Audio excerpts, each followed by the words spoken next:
നമസ്കാരം, കൊട്ടാരക്കര മീഡിയയിലേക്ക് സ്വാഗതം.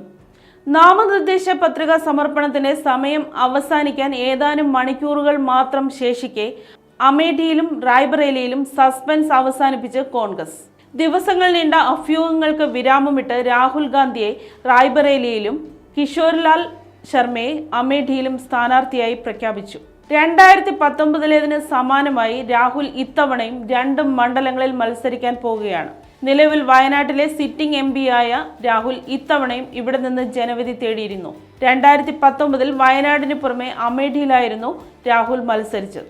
എന്നാൽ BJPയുടെ സ്മൃതി ഇറാനിയോട് പരാജയപ്പെട്ടു. സ്മൃതി ഇറാനിക്കെതിരെ ഇത്തവണ നെഹ്റു കുടുംബവുമായി ഏറെ അടുപ്പം പുലർത്തുന്ന കിഷോരിലാൽ ശർമ്മയെയാണ് സ്ഥാനാർത്ഥിയാക്കിയിരിക്കുന്നത്. സോണിയാഗാന്ധിയുടെ സിറ്റിംഗ് സീറ്റായ റായ്ബറേലിയിൽ പ്രിയങ്ക മത്സരിക്കുമെന്നായിരുന്നു പ്രതീക്ഷിച്ചിരുന്നതെങ്കിലും രാഹുലിനെയാണ് കോൺഗ്രസ് പ്രഖ്യാപിച്ചിരിക്കുന്നത്.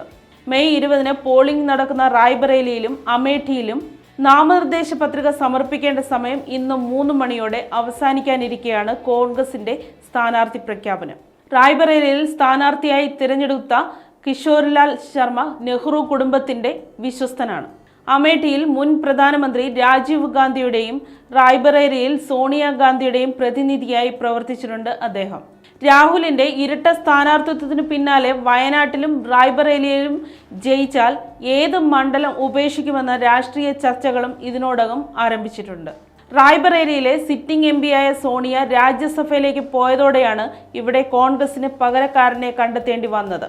2019 സോണിയയോട് പരാജയപ്പെട്ട ദിനേശ് പ്രതാപ് സിംഗിനെ തന്നെയാണ് BJP റായ്ബറേലിയിൽ സ്ഥാനാർത്ഥിയാക്കിയിരിക്കുന്നത്.